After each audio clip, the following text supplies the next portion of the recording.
Yo, yo, yo, it's Big Ant, man, back. Another edition of Urban Politicians TV, UPTV. Had to come tap in real quick on Ralo, man. They saying they done released all the details from his case, what the evidence they allegedly used from what he was allegedly doing. And they saying Ralo was doing this shit guerrilla style out in Murder Mountain in California and everything like that. Now, y'all know I cover Ralo a lot on this channel. Ralo had one of the first videos that took off on my platform, so I always speak when new Ralo details come out. I fucks with Ralo real heavy, dog. I like what he was doing for the community, with his family. I got the utmost respect for that shit. Now, we seen everything going on with this case where they were saying allegedly Ralo got caught still trying to run the operation. They were saying he was giving his baby mama notes, and then they actually, I think it was some pay, and don't quote me on this all the way,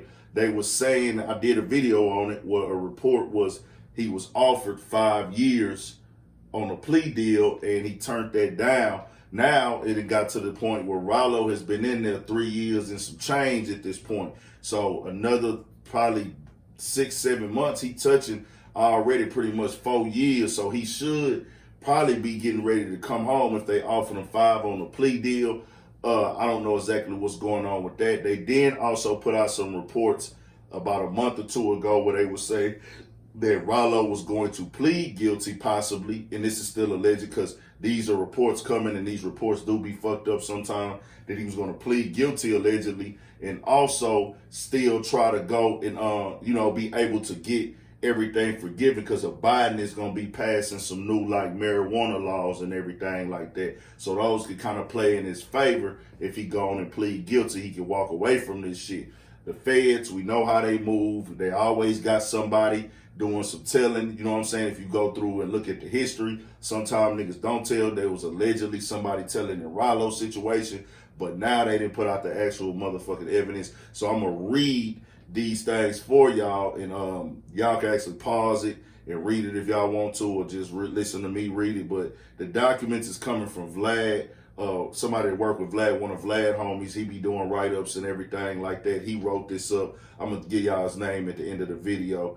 But it says new records in Ralo's marijuana trafficking case have revealed details that have never been made public, including that federal agents tracked him on a trip from Georgia to an area of Humboldt County, California, known as Murder Mountain. Now, that's the area where all the weed and shit like that at Humboldt County. Niggas know that. A 77-page court record filed this week by a federal judge offers new insight into the lengths that federal prosecutors went to arrest Ralo and his 13 co-defendants.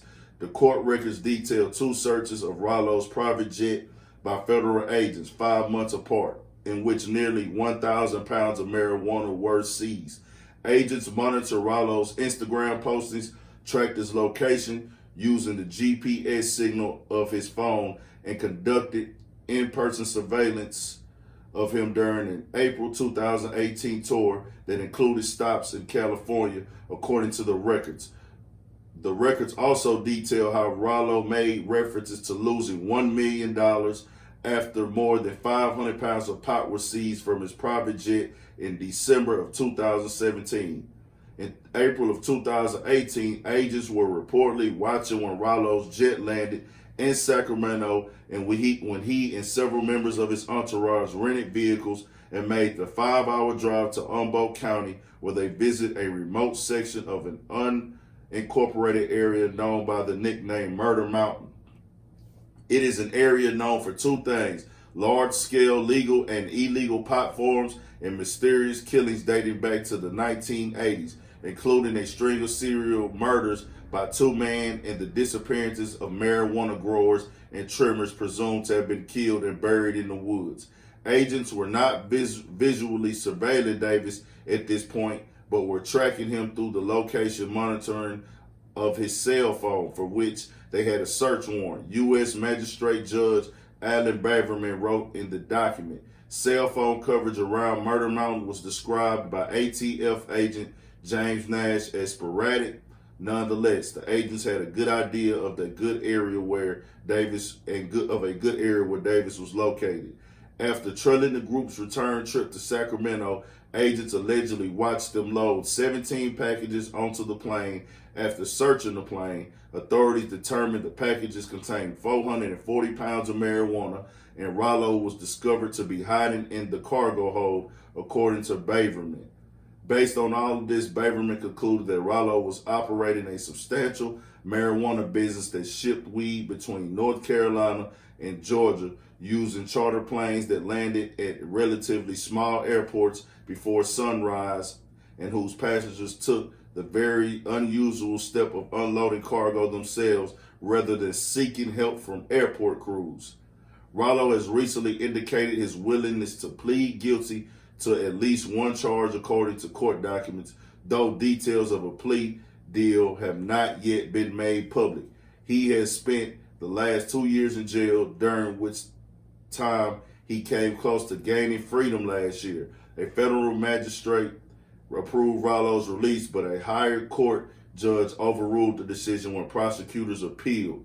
In their appeal, prosecutors accused Ralo of using a contraband Apple Watch and coded messages to set up drug deals from jail. So yeah, man, they trying to really stick it to Ralo. Like I always say, innocent until proven guilty. I keep y'all updated on everything. That's what's going on with this situation right now. They saying and alleging that Ralo did all these things and was out there, Murder Mountain, Humboldt County, and getting it in, had his own crew and everything like that. Me, I just fuck with Ralo, whether he was doing this or not. Dog was taking care of the community, take care of his family, feeding the homeless, and I like to see people do those type of things. And let's just say, this is alleged, he was moving marijuana. Marijuana about to be motherfucking legal real soon. $1 billion easy corporation. They've got marijuana on the stock market right now. So I'm just on some shit. Hey, go ahead and get this shit out the way and let Ralo go ahead and come home, and he can do more being locked because he's a leader. Ralo can do more as a leader being free as opposed to being locked up behind the wall, just being honest, because he was taking care of a whole apartment complex, all these things and shit. I feel like he should be able to be part of the marijuana business, because if what y'all say is true, these things do help taxes in this country. So if you saying that this man was part of this marijuana operation, he should be able to go, because this is going to benefit the country. This is going to benefit the state of Georgia, because he knows how to move this marijuana and deal with marijuana, allegedly. But, you know, they don't operate like that. They going to move how they move. But subscribe to the channel, Urban Politicians TV _ Urban Politicians _ Big Ant on Instagram. Got more shit coming. 1000 man Stallion Pivot. Let me shout out Vlad Ryder and Be Fair on this thing. He wrote this up. I shout out Nate Guttrell. Nate Guttrell wrote this up, man. That's one of Vlad's partners and shit. That's where I got the information from. 1000 man Stallion, you motherfucking pivot.